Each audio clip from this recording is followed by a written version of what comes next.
Si te dijera que mi madre, una vez, le sonrió dulcemente a mi novia mientras, en secreto, le entregaba una carta mecanografiada donde me tildaba de desequilibrado y un peligro para las mujeres, ¿me creerías? ¿O pensarías que exagero, que estoy amargado, o que soy solo uno de esos tipos dramáticos de Reddit buscando clics de compasión? Honestamente, ojalá me lo estuviera inventando. Me llamo Javier Martínez López. Tengo 33 años y he pasado la mayor parte de mi vida intentando navegar una relación con una madre que sonríe como una santa en público y corta como un bisturí a puerta cerrada. La gente la adora, esa es la peor parte. Tiene un encanto que solo la gente verdaderamente peligrosa sabe manejar. Hornea galletas para los vecinos, recuerda cumpleaños, dona a causas benéficas y siempre se hace la víctima cuando las cosas se tuercen. Antes pensaba que el problema era yo, que quizás era demasiado sensible o que no apreciaba todos los sacrificios que hacía por mí. Pero cuanto más mayor me hacía, más me daba cuenta de que no estaba sacrificando, estaba invirtiendo en una imagen. Y cualquiera que se atreviera a rascar bajo la superficie era enterrado en dulces mentiras y culpas pasivo-agresivas. No empezó con mi ex. Aquello fue solo la gota que colmó el vaso. Si tuviera que señalar cuándo empezó todo, probablemente volvería a la época de la ESO. Tenía 13 años, lidiando con una ansiedad bastante grave, de la que entonces nadie hablaba realmente. Me daban ataques de pánico antes de los exámenes o incluso antes de ir a clase de gimnasia.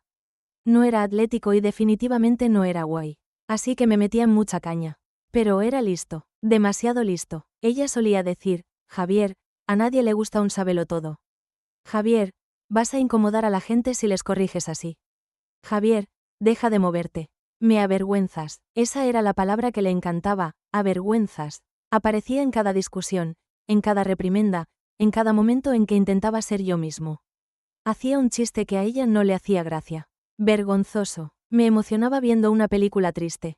Vergonzoso. Intentaba explicar algo que había aprendido en clase de ciencias y ella me interrumpía con esa sonrisa apretada. Javier, a nadie le importa eso. Estás incomodando a la gente. Lo curioso es que nunca gritaba. Ni una sola vez. Mi padre sí lo hacía a veces. No era un mal tipo, solo estaba frustrado, cansado y desaparecía silenciosamente en el segundo plano. Pero mi madre, ella convertía la calma en un arma. Bajaba la voz cuando estaba enfadada, no la subía. Sonreía más ampliamente cuando estaba furiosa. Y cada corrección venía envuelta en un dulce lenguaje de preocupación. Solo te digo esto porque me importas. Ya me lo agradecerás algún día, cariño. Solo quiero que tengas amigos. No me di cuenta de cuánto me había moldeado hasta que me fui de casa para ir a la universidad. Elegí una universidad al otro lado del país, de Madrid a Barcelona, solo para respirar. Y por primera vez en mi vida, hice amigos de verdad. Amigos a quienes les gustaban los mismos libros raros de ciencia ficción que a mí. Que no se inmutaban cuando me emocionaba demasiado con la mecánica cuántica o la mitología antigua. Sentía que por fin me estaba convirtiendo en alguien fuera de su sombra. Y durante un tiempo, ella pareció estar bien con ello. Llamadas semanales, algún que otro paquete con cosas, incluso un mensaje de, estoy orgullosa de ti. Una vez, cuando entré en el programa de excelencia, pero aquello fue la calma antes de la tormenta. Cuando empecé a salir con Laura Gómez Pérez, mi primera novia formal. Todo cambió. Al principio, mi madre fingió que le gustaba, le envió un regalo de bienvenida, elogió sus fotos en Facebook, incluso la invitó a una reunión familiar. Pero empezaron a colarse pequeñas cosas, cumplidos con doble sentido, preguntas sobre la familia de Laura que parecían más bien interrogatorios sutiles. Es muy guapa, Javier, pero ¿te reta intelectualmente? Sus padres parecen muy informales. ¿Valoran la educación como nosotros? Eres tan sensible, cariño. Espero que ella lo entienda. Laura se lo tomó a risa. Yo también. No quería creer que lo estuviera haciendo de nuevo. No esta vez. Luego, unos 9 meses después de empezar nuestra relación, Laura empezó a distanciarse. Dejó de llamarme tanto. Se quedaba callada cuando le preguntaba qué le pasaba. Y una noche, después de volar a casa para darle una sorpresa por su cumpleaños, rompió conmigo. Sin una gran pelea, solo una conversación tranquila en el porche de su casa mientras yo estaba allí de pie, con una caja de sus pasteles favoritos. Eres inestable, susurró Laura, sin siquiera mirarme a los ojos. Me dijo que tenías arrebatos violentos, que eras manipulador, que tenía que tener cuidado. Se me encogió el estómago. ¿Mi madre te dijo eso? Laura solo asintió. No quería creerla. De verdad que no. Pero parecía tan sincera. Y entonces empecé a notar pequeñas cosas. La forma en que te quedas callado a veces. La forma en que no hablas de tus sentimientos. No sé, quizás ella tenga razón, quizás no estés preparado, ni siquiera lo discutí. ¿Para qué? Volví a casa esa noche bajo la lluvia, con la maleta arrastrándose detrás de mí. Y por primera vez en mi vida adulta, me di cuenta de algo que debería haberme golpeado años antes. Mi madre no quería que fuera feliz. No de verdad, no si eso significaba que dejaría de necesitarla. No si eso significaba que alguien más vería una versión de mí que ella no pudiera controlar. Esa noche rompió algo dentro de mí, pero también encendió una mecha. No grité, no la llamé para confrontarla. Ni siquiera le dije que sabía lo que había hecho. Le seguí el juego, sonreí en nuestras videollamadas semanales. Le envié flores para el Día de la Madre. Respondí a sus mensajes como si todo estuviera bien, porque había terminado de jugar a la defensiva. Si ella quería construir narrativas, bien, yo también podía hacerlo. Así que, cuando se acercaba su 60 cumpleaños y ella me preguntó, dulce como siempre, si me encargaría de la lista de invitados para su gran celebración. Dije que sí, sonreí, tomé notas, prometí que sería inolvidable, y lo decía en serio. Pero antes de llegar a la fiesta, necesitas entender lo profundo que es este agujero de conejo. Porque lo que le hizo a Laura, no fue la primera vez. Ni de lejos, y una vez que empecé a investigar, una vez que empecé a contactar a gente de su pasado, las historias que descubrí me hicieron darme cuenta de que quizás, solo quizás, yo había sido la menor de sus víctimas. ¿Estás preparado para eso? Porque ahí es cuando las cosas empiezan a complicarse. Mantuve la calma durante casi un año después de que Laura se fuera. La mayoría de la gente pensó que me había tomado la ruptura sorprendentemente bien. Y en cierto modo, así fue. No me desmoroné, no me emborraché hasta el olvido ni hice una gran publicación dramática en redes sociales. Pero tampoco seguí adelante porque no podía. No cuando la razón por la que ella se fue no tenía nada que ver con quién era yo realmente, y todo que ver con la imagen que alguien más pintó de mí. No dejaba de pensar en esa conversación en el porche. La forma en que la voz de Laura temblaba, no de miedo, sino de incertidumbre, como si no supiera en qué versión de mí confiar. En el que se había quedado despierto toda la noche con ella durante su semana de exámenes, haciendo fichas y cocinando pasta, o en el que su madre le había susurrado a la suya, tomando café, el inestable, el peligroso, la ficción. Pero una ficción bien urdida suele ser más poderosa que la verdad. Especialmente cuando viene de alguien con una postura perfecta y una voz de beata. Mi madre no es ruidosa. Nunca lo ha sido, pero no necesita serlo. Su arma preferida siempre ha sido la sutileza. Deshilachando reputaciones como hilos, desarmando a la gente un comentario medio preocupado a la vez. Y lo peor de todo, lo hace con la plena confianza de que está ayudando, arreglando, corrigiendo, haciendo a la gente mejor. Se ve a sí misma como una especie de Florence Nightingale retorcida con una sonrisa de paso. Después de Laura, empecé a prestar más atención a todo, su tono, sus elecciones de palabras, la forma en que hablaba de otras personas. Empecé a notar patrones que había ignorado durante décadas, como la forma en que siempre enfatizaba las partes de mi vida que eran fracasos, pero las enmarcaba como una preocupación suave. Oh, Javier tuvo dificultades en el colegio de pequeño, pero se esfuerza mucho. Javier siempre ha sido un poco ansioso, pero es muy inteligente. Es un alma tan sensible. A veces eso le dificulta la vida. Esos no eran solo comentarios inocentes. Eran resúmenes de carácter y ella había estado narrando mi vida a otros así desde que era un adolescente. Eso quedó claro cuando me encontré con uno de mis viejos amigos del instituto, Carlos Sánchez Ruiz, en un congreso en Valencia. Cenamos, recordamos un poco, y en algún momento entre los entrantes y el plato principal, dijo algo que me dejó sin aliento. ¿Sabes?, dijo Carlos, agitando su bebida. Tu madre les dijo una vez a mis padres que estabas yendo a terapia porque tenías problemas de ira. ¿Que golpeaste una pared o algo así? Parpadeé. ¿Qué? Sí. Lo recuerdo porque mi madre se puso muy rara con que saliera contigo durante unos meses después de eso. Pensaba que tenías algún tipo de problema de ira, pero tú siempre fuiste bastante tranquilo. Me reí, pero sonó hueco. Nunca he golpeado nada en mi vida, excepto quizás una almohada. Carlos se encogió de hombros. Supongo que fue solo uno de esos rumores extraños. Ni idea de dónde salió. Yo sabía exactamente de dónde venía. Esa conversación me persiguió en el vuelo de vuelta a casa. Y fue el empujón final que necesitaba para hacer algo que nunca me había atrevido a hacer antes. Empecé a contactar con el pasado de mi madre. No el mío, el suyo. Empecé con sus ex, en silencio, con cuidado. Usé mi segundo nombre. Cambié mi firma de correo electrónico. Incluso creé una cuenta falsa de Facebook con el alias Pablo Soto solo para evitar que ella se diera cuenta. No estaba tratando de engañar a nadie. Solo no quería que oyeran, Javier, e inmediatamente se cerraran. Fue más fácil de lo que esperaba. Resulta que había quemado más puentes de los que pensaba. Me puse en contacto con uno de sus antiguos novios de la universidad, Miguel Ángel Torres Martín, que ahora dirigía una ONG en Bilbao. Me respondió en cuestión de horas. Carmen, escribió. Wow, no había oído ese nombre en mucho tiempo. Supongo que esto es sobre cómo saboteó tu carrera. Me quedé mirando el mensaje durante un minuto entero antes de responder. No, pero te escucho. Me contó cómo, allá por 1984, ambos estaban solicitando una beca de investigación en el CSIC de Madrid.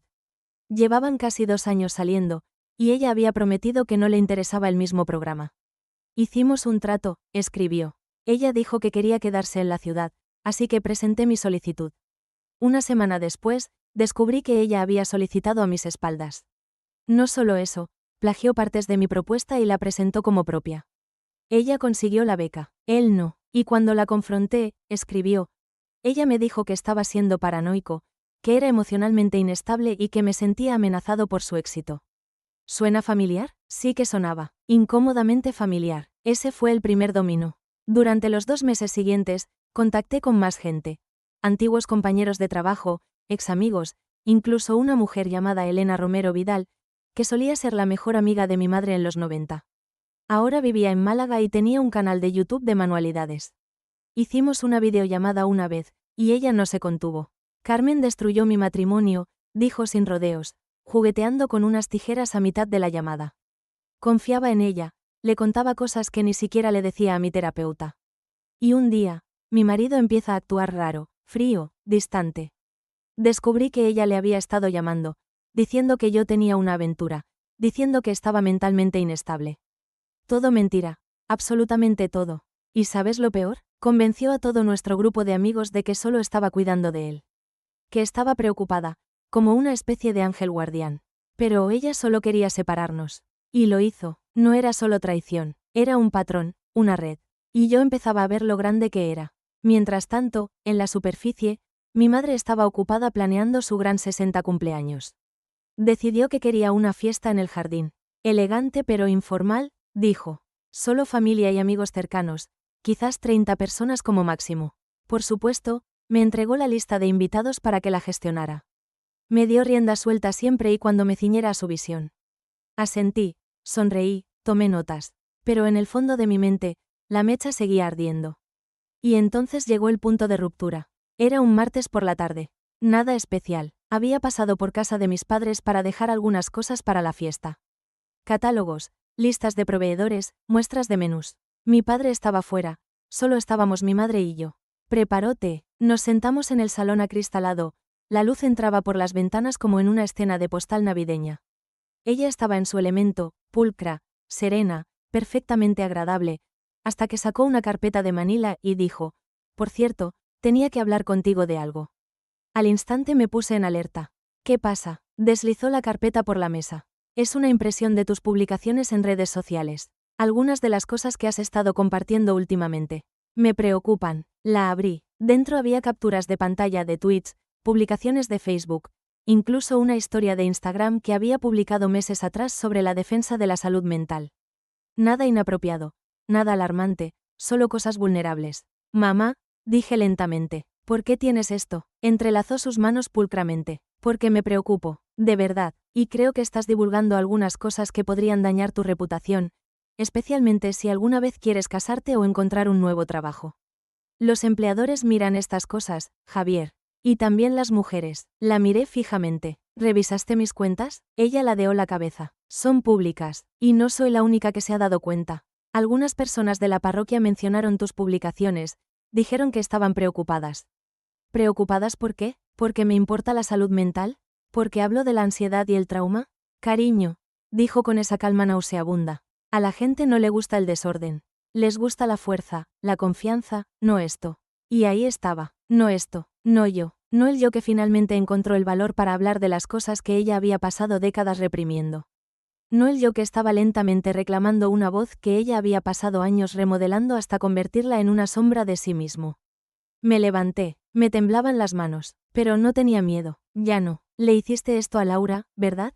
Sus ojos se movieron. ¿De qué estás hablando? Le dijiste que era peligroso, inestable. Tú eres la razón por la que se fue. No lo negó, solo me miró con esa calma exasperante. Solo le dije lo que merecía saber. Y así, la mecha llegó a la dinamita. Salí de ese salón acristalado sin decir una palabra más. Me subí al coche, conduje a casa y me senté en la oscuridad durante mucho tiempo. Simplemente dejando que todo se asentara. Los años, la manipulación, las mentiras, el control. Y entonces abrí mi portátil, saqué la hoja de cálculo de la fiesta y empecé a hacer algunas ediciones. No borré su lista de invitados. La expandí, porque si Carmen quería una celebración, yo le iba a dar una que nunca olvidaría. Pero no aún. Primero, tenía que hacer más llamadas y enviar algunas invitaciones muy interesantes. El tocar fondo no siempre se ve como en las películas. No hay un montaje dramático, ni una escena de espejo roto, ni un colapso empapado por la lluvia en un banco del parque. A veces son solo esos momentos tranquilos en los que miras a tu alrededor y te das cuenta de que estás completamente solo y que las personas que se supone que más te quieren, quizás nunca te han querido por quien eres realmente. Después de esa última conversación en el salón acristalado, algo dentro de mí se fracturó. No estaba enfadado, no de esa manera de gritar y golpear paredes. Era más silencioso que eso, como si una luz se hubiera apagado. Dejé de responder a sus llamadas, dejé de contestar a sus mensajes. Necesitaba espacio y ya no confiaba en mí mismo para seguir fingiendo. Por primera vez en mi vida, empecé a llorar, no solo por Laura o por los años que había pasado bajo el control de mi madre, sino por el niño que solía ser. El niño que pensaba que si se comportaba de la manera correcta, si lograba lo suficiente, si se mantenía lo suficientemente pequeño, finalmente podría ganarse su aprobación total. Ese niño se había ido. Y la verdad era que nunca tuvo ninguna oportunidad. Me gustaría decir que las cosas mejoraron de inmediato, pero no fue así. Al principio, no. Las primeras semanas fueron duras. Apenas dormía. Un día comía demasiado. Al día siguiente nada. El trabajo me parecía insignificante. En ese momento hacía diseño y freelance, principalmente proyectos para startups y páginas web de clientes, y empecé a quedarme atrás. Una semana particularmente mala, perdí un plazo y un cliente importante. Otro me ignoró por completo después de que me opusiera a algunos cambios irrazonables. No le conté a nadie por lo que estaba pasando. Mi padre siempre había sido un observador pasivo en el caos, callado y neutral como Suiza. Me quería, creo, a su manera silenciosa, pero nunca intervino. Y después de años de permitirle a ella, no estaba preparado para confiar en él. Mi grupo de amigos estaba disperso, la mayoría viejas conexiones universitarias que ahora estaban casados. Ocupados o distantes. Intenté llamar a Carlos una vez, el amigo del instituto que había visto en Valencia, pero colgué antes de que respondiera. No sabía cómo explicar nada de aquello sin parecer un loco. Mi madre me ha estado desmantelando psicológicamente desde que era un adolescente, no es exactamente fácil de colar en una conversación informal. Pero en esa oscuridad, sucedió algo inesperado. Volví a escribir. Habían pasado años desde que había tocado una página en blanco para mí. No trabajo de cliente, no textos de marketing, solo yo, mis pensamientos, mi voz. Empezó con unas pocas entradas de diario dispersas, luego se convirtió en reflexiones más largas. Lo saqué todo, recuerdos, dudas, momentos que había enterrado profundamente porque eran demasiado confusos para procesar en ese momento. Escribí sobre cómo mi madre solía decirme que era demasiado dramático cuando lloraba después del colegio, aunque me hubieran metido en una taquilla. Cómo me hizo pedir disculpas a un profesor que se burló de mí delante de la clase. Cómo una vez, a los 17 años, me dijo que si no cambiaba mi actitud, ninguna mujer me querría. Escribir me dio distancia, me permitió sostener la verdad en mis manos en lugar de solo en mi pecho. Finalmente, empecé a publicar parte de ello de forma anónima en un blog. Solo ensayos sobre crecer bajo manipulación emocional, sobre reclamar la identidad, sobre la curación. No esperaba que nadie los leyera. Solo necesitaba un lugar donde poner el dolor. Pero entonces una publicación se hizo medio viral. Se llamaba La sonrisa que corta, sobrevivir a un padre que usa la amabilidad como arma. En pocos días, tuvo más de 10.000 visitas. Empecé a recibir correos electrónicos, primero de extraños, luego de terapeutas, defensores, incluso algunos profesores. Gente que me decía que veían a sus propios padres en mis palabras. Una mujer escribió, pensé que era la única. Leer esto me hizo sentir menos loca. Otra dijo, esto me ayudó a explicarle finalmente a mi marido por qué le tengo tanto miedo a los cumplidos de mi madre. Me quedé atónito y, por primera vez en mucho tiempo, no me sentí solo. Ese pequeño blog creció como una bola de nieve. Durante los meses siguientes, formé una modesta comunidad. Nada masivo, solo una comunidad de lectores que encontraron consuelo en la experiencia compartida. Añadí un boletín, empecé a publicar semanalmente. Mi bandeja de entrada se llenó de historias, crudas, desgarradoras, poderosas historias de personas de todo el mundo que habían sobrevivido al tipo de abuso silencioso. El tipo que nadie ve venir porque viene envuelto en buenas intenciones. Y aquí está el giro que nadie esperaba, ni siquiera yo. Uno de esos lectores era un editor de una editorial de tamaño mediano. Se puso en contacto con un mensaje sencillo: creo que estás contando una historia importante. ¿Alguna vez has considerado escribir un libro? Al principio, me reí. ¿Un libro? ¿Yo? Pero luego pensé, ¿por qué no? Así que dije que sí. Durante los siguientes 6 meses, escribí como si mi vida dependiera de ello. Algunos días se sentía como terapia. Otros días como cirugía. Tuve que pelar capas que ni siquiera sabía que tenía. Pero seguí adelante. Estructuré el libro en torno a historias de mi pasado, algunas dolorosas, algunas silenciosamente triunfantes. Incluí extractos de correos electrónicos de lectores con permiso, investigación sobre manipulación emocional y reflexiones sobre la curación. Lo titulé No soy el loco, porque durante mucho tiempo así es exactamente como me habían hecho sentir. Mientras tanto, mi madre seguía pensando que yo estaba planeando su cumpleaños.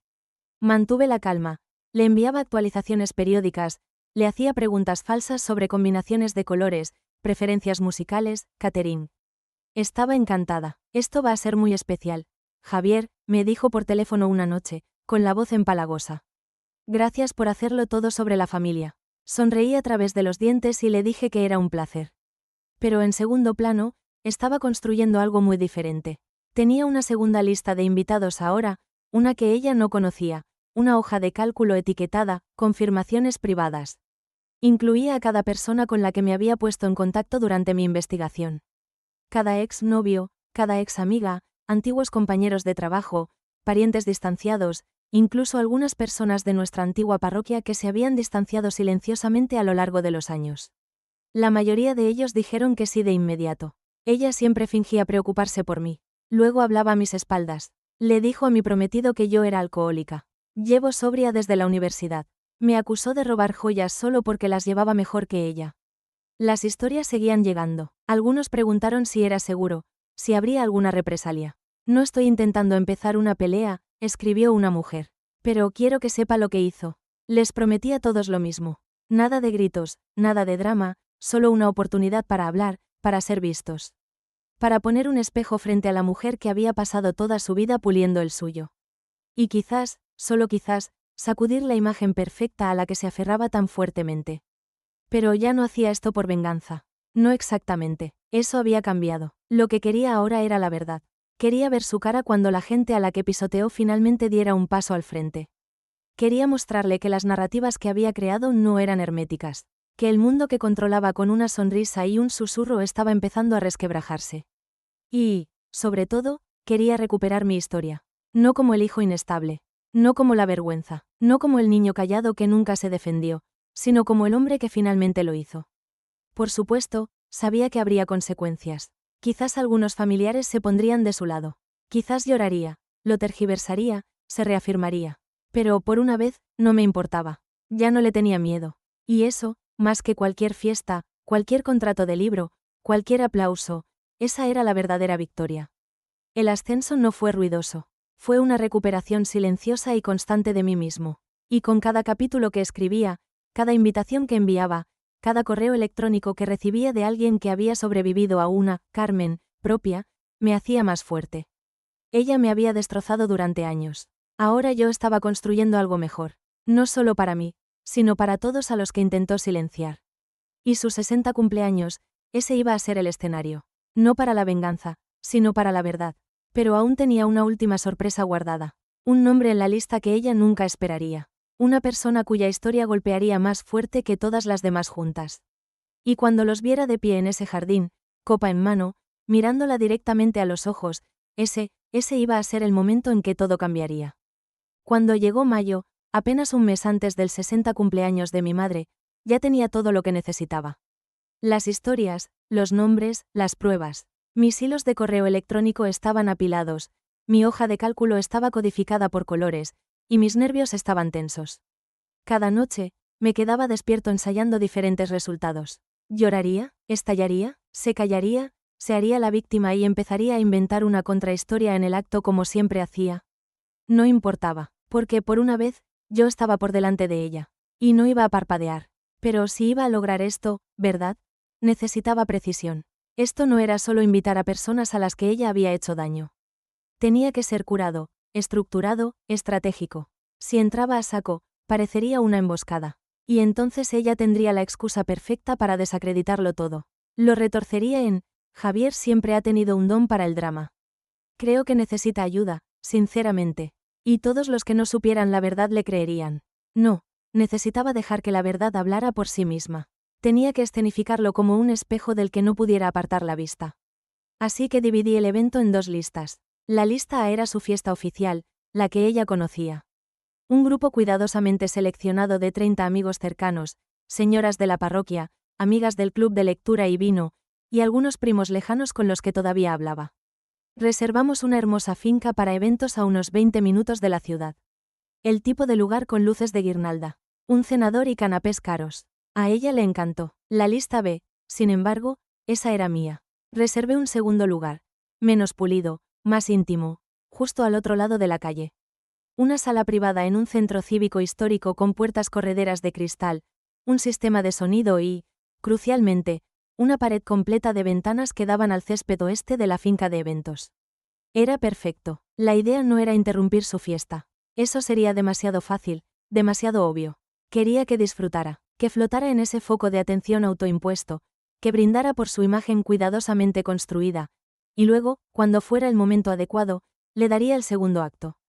Pero necesitaba un gancho. Fue entonces cuando pensé en el mural de fotos. A mi madre siempre le habían encantado los paneles de recuerdos. Esas cosas de corcho con polaroids de vacaciones, obras de teatro escolares, bodas. Había tenido uno en el pasillo durante años, siempre cambiando las fotos según quien viniera. Un mes eran mis fotos de la escuela de la infancia. El siguiente era su trabajo benéfico con el club de jardinería. Así que decidí construir el mío propio. Envié un correo electrónico a todos los de la lista B y les pedí una cosa: una foto de ellos mismos del año en que estuvieron más cerca de mi madre. Un momento en el tiempo congelado cuando confiaron en ella, la amaron, antes de que todo se desmoronara. Emparejé cada foto con una cita corta de nuestras conversaciones. Solo 1 o 2 líneas. Nada dramático, solo la verdad. Me dijo que era demasiado emocional para ser una buena esposa. Dijo que le recordaba a alguien en quien no podía confiar. Sonrió y dijo que nunca sería suficiente para Javier. Me dijo que debería estar agradecida de que aún me invitara. Cada cita iba debajo de una foto, marco negro, fondo blanco, simple, limpio. El efecto fue devastador. Cuando terminé de colgarlas en el centro cívico, me hice a un lado y miré la pared de dolor silencioso y fuerza sutil. No eran acusaciones, eran revelaciones, prueba de un patrón, una vida entera de manipulación, una sonrisa congelada a la vez. Y aún así, había una cosa más que no había hecho. No había hablado con Laura. No sé por qué esperé tanto. Quizás una parte de mí tenía miedo de que no quisiera involucrarse, o de que volver a verla reabriera algo que finalmente había empezado a sanar. Pero no podía quitarme la idea de la cabeza. Ella también merecía saber la verdad. Así que le escribí un correo electrónico. No una súplica, no una disculpa, solo honestidad. Hola, Laura, sé que ha pasado mucho tiempo, y no te escribo para reabrir nada. Solo quería decirte que finalmente entiendo lo que pasó. No fuiste tú, y tampoco fui yo. He pasado el último año aprendiendo la verdad sobre mi madre, realmente aprendiéndola. Y he hablado con mucha gente que fue herida por ella de maneras que resultan inquietantemente familiares. No espero una respuesta, pero si alguna vez quieres hablar o si quieres saber lo que he aprendido. Estaré en el centro cívico frente a la finca de su cumpleaños el 10 de junio a las 6:12 del mediodía sin presiones, solo la verdad. Me quedé mirando la pantalla durante mucho tiempo antes de pulsar enviar. Y una vez que lo hice, no revisé mi correo electrónico durante 2 días. Cuando finalmente lo abrí de nuevo, allí estaba, una respuesta de una sola línea: allí estaré. No sé cuánto tiempo me quedé allí sentado, solo mirando esa frase, pero fue la primera vez en meses que lloré sin vergüenza. Se sentía como un cierre esperando en el horizonte. Y entonces, casi como si el destino aún no hubiera terminado, llegó la última pieza del rompecabezas. Recibí una llamada de mi primo David Fernández García. Era uno de los pocos parientes que se había distanciado de la familia hace años, pero nunca supe por qué. Habíamos sido cercanos de niños hasta que un verano simplemente dejó de aparecer en las reuniones. Le pregunté a mi madre una vez y ella dijo algo vago sobre problemas de sustancias y malas decisiones. Pero ahora me estaba llamando. Me enteré de la lista de invitados, dijo, con la voz áspera pero firme. Vi tu publicación en ese blog de supervivientes. ¿Todavía estás tomando nombres? Dudé. ¿Quieres ser parte de esto? Hubo una larga pausa. Ella le dijo a mi mujer que la engañaba, dijo finalmente. Dijo que era su deber como mujer cristiana decir la verdad. Le entregó un hilo de correos electrónicos falsos que, según ella, encontró en mi ordenador. Mi mujer me dejó, se llevó a los niños. Lo perdí todo. Me llevó 4 años demostrar que era falso. No pude hablar. ¿Y sabes lo peor? Dijo. Ella dijo que estaba ayudando. Esa misma frase una y otra vez. Siempre pensó que estaba ayudando. Añadí su nombre a la lista. Al final de esa semana, el recuento final era de 47. 47 personas de 4 décadas, todas con diferentes historias, diferentes cicatrices, pero el mismo hilo conductor, Carmen. Y por una vez, ella no tenía ni idea de lo que se avecinaba. El 10 de junio llegó más rápido de lo que esperaba. El tiempo era impecable, cielos azules, sol dorado, una brisa lo suficientemente fuerte como para mantener a raya el calor. Llegué temprano, vestido con un sencillo traje gris, no llamativo, solo limpio, profesional. Saludé al personal de catering, confirmé ambas reservas, hice una prueba de sonido en el centro cívico y ayudé al técnico de audiovisuales a montar una pantalla para un breve montaje de vídeo que había editado. Y entonces esperé. La gente empezó a llegar alrededor de las 5. Elena, la ex mejor amiga con la acusación de robo de joyas, trajo galletas. Miguel Ángel de Bilbao, me dio un abrazo cansado y dijo, vamos a por ello. Incluso David apareció sosteniendo una sola foto en la mano, él y mi madre en una barbacoa familiar, cuando todavía sonreía sin esfuerzo.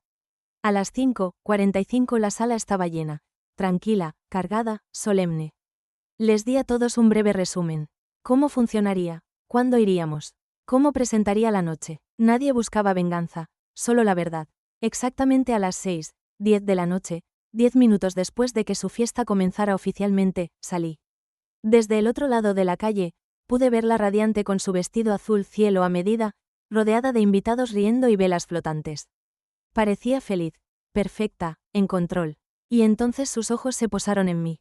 Sonreí, ella no. Levanté una copa y asentí. Y luego me di la vuelta, y detrás de mí, uno por uno, la gente empezó a salir del centro cívico. Una fila lenta y solemne. Sin pancartas, sin carteles, solo caras familiares. Uno por uno, cruzaron la calle y su sonrisa empezó a desvanecerse. Parecía confusa, luego cautelosa, y luego, por primera vez que recordaba en años, asustada. Pero no estábamos allí para atacar. Estábamos allí para hablar, y cuando el último invitado dio un paso al frente, Laura, vestida de blanco, con la mirada firme, supe que estábamos listos. Era la hora, pero yo ni siquiera había pronunciado el primer discurso todavía, y ella no tenía ni idea de lo profundo que iba a calar esta verdad. El silencio cuando Laura entró en el césped fue absoluto. Las conversaciones se congelaron a mitad de frase. Las copas de champán se detuvieron en el aire. Todas las miradas se desviaron de ella a mi madre, que seguía de pie bajo un arco floral con la mano en la cadera y un ramillete de cumpleaños perfectamente prendido en el hombro. Por un segundo, pensé que podría desmayarse.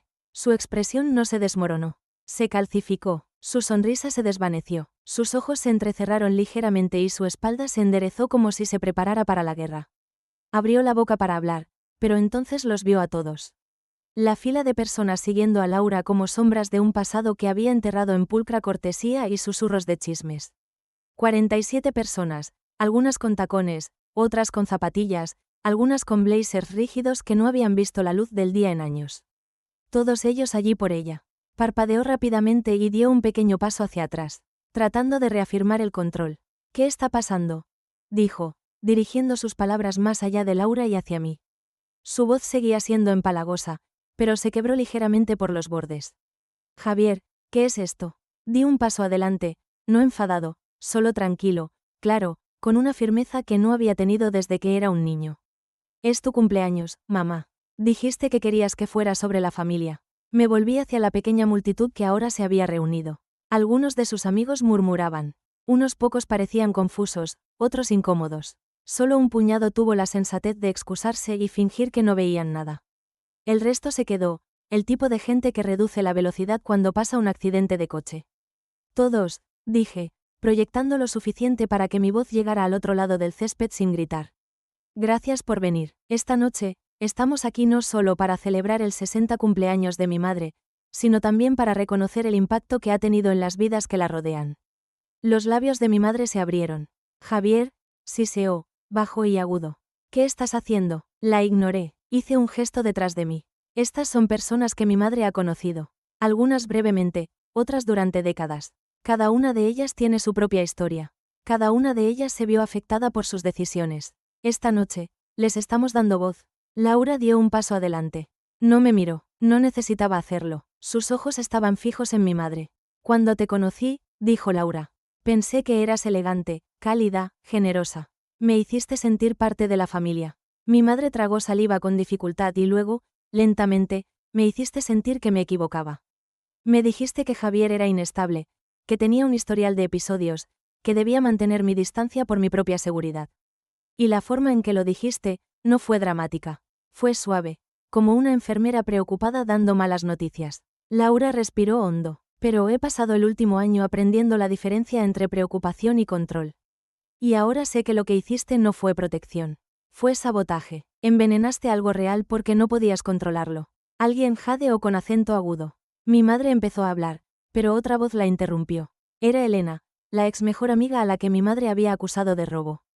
Ella me hizo lo mismo, dijo Elena. Fuimos mejores amigas durante 10 años hasta que me comprometí. Luego empezó a sembrar dudas sobre mi prometido, sobre mi carácter. Le dijo que yo tenía un patrón de inestabilidad. Él me dejó 2 meses antes de la boda. Ahora mi madre temblaba visiblemente. Se volvió hacia el grupo de amigos más cercano, el grupo de la parroquia, tratando de conseguir apoyo. Esto es ridículo, dijo. Están tergiversando las cosas. Yo intentaba ayudar. ¿De verdad? Dijo Miguel Ángel, dando un paso adelante. ¿Es eso lo que hacías cuando robaste mi propuesta de investigación en la universidad y la reclamaste como tuya? Su cabeza se giró hacia él. Perdí la beca, dijo. Tú la conseguiste. Y cuando te confronté, les dijiste a todos que estaba celoso, inestable. ¿Suena familiar? El círculo se estaba estrechando ahora. No físicamente, sino emocionalmente. Se podía sentir en el aire. La tensión, el peso de tantas cosas no dichas que finalmente encontraban oxígeno. Mi madre dio un paso tembloroso hacia atrás, chocando con el lateral del arco de flores. Esto es un montaje, dijo. Esto es difamación. No, dije suavemente, esta es la verdad, y te ha estado esperando. Asentí hacia el extremo más alejado del jardín donde habíamos montado un segundo mural de fotos. Algunos invitados se giraron para mirar. Uno de los técnicos de audiovisuales, un amigo que había contratado para la configuración, pulsó la barra espaciadora de un portátil y la pantalla cobró vida. Comenzó una presentación de diapositivas. 47 caras, 47 citas, sin narración, sin música, solo la verdad en blanco y negro.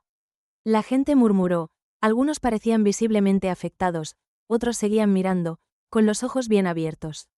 Y entonces, justo en medio de todo, apareció una foto de David. Mi primo, dio un paso adelante. Ella le dijo a mi mujer que la engañaba, dijo.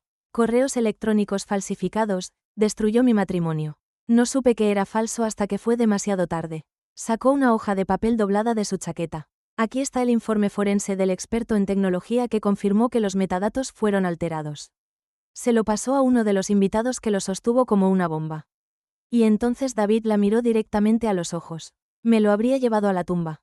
Tía Carmen. Pero ya no. Abrió la boca, quizás para negarlo, quizás para llorar, pero nunca tuvo la oportunidad porque entonces llegó el golpe final. Mi padre no había dicho una palabra en toda la noche. Había estado de pie a un lado, pálido, con las manos entrelazadas como si estuviera rezando. Pero ahora dio un paso adelante, y cuando habló, su voz era tranquila, pero se oyó. Sabía que era difícil, dijo, pero no sabía hasta dónde llegaba. Se volvió para mirar a la multitud. Permanecí en silencio durante años porque pensé que estaba manteniendo la paz.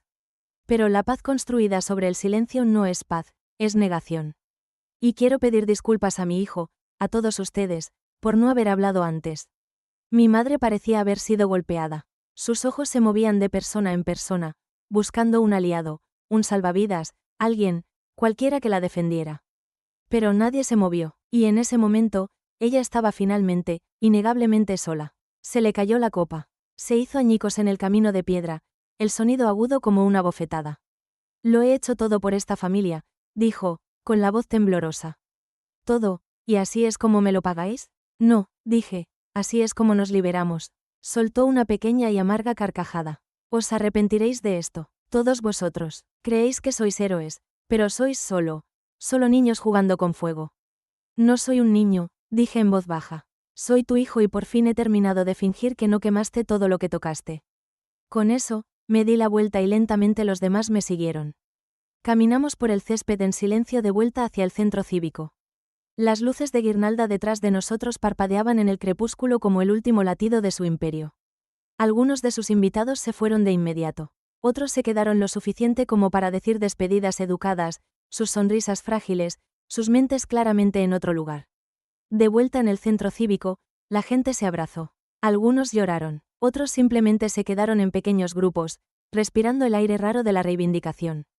El zumbido silencioso de alivio llenó el espacio. Laura se acercó a mí y me tocó el brazo. Lo hiciste, dijo. Asentí, de repente exhausto. No lo hice solo, ella sonrió. Aún así, fue valiente. Negué con la cabeza. No se trataba de ser valiente. Se trataba de haber terminado. Nos quedamos allí un rato, mirando las caras en la pared, las piezas de una verdad que finalmente se habían unido. En las semanas que siguieron, las consecuencias fueron rápidas. Las fotos del cumpleaños de mi madre nunca llegaron a Facebook.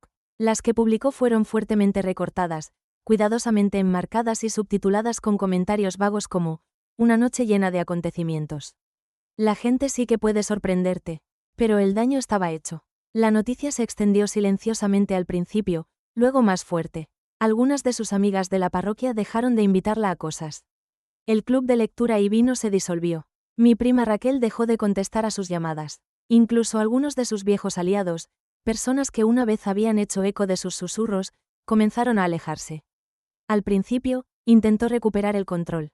Inventó nuevas narrativas, afirmó que estaba siendo atacada, que éramos celosos, ingratos, con el cerebro lavado. Pero nada de eso cuajó. No esta vez, porque demasiada gente la había visto finalmente, la había visto de verdad por quien era.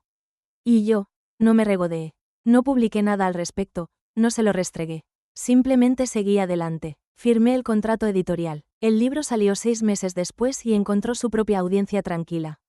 Volví a ir a terapia. Terapia de verdad, no las charlas llenas de culpa que mi madre solía usar como arma. Me reencontré con Laura lentamente, con cuidado. No nos precipitábamos a nada, pero ambos sabíamos que algo real se había salvado de los escombros. Lo más importante, me sentí libre, no feliz todo el tiempo, no curado de la noche a la mañana, pero libre. Y eso fue suficiente. Un día, meses después, recibí una carta por correo. Sin remitente, pero reconocí la letra. De mi madre. Dentro había una sola línea: me has humillado. Espero que haya valido la pena. La miré un momento, luego la doblé y la tiré a la trituradora, porque ella se equivocaba. No fue humillación, fue rendición de cuentas. Y sí, valió absolutamente la pena. No le arruiné el cumpleaños.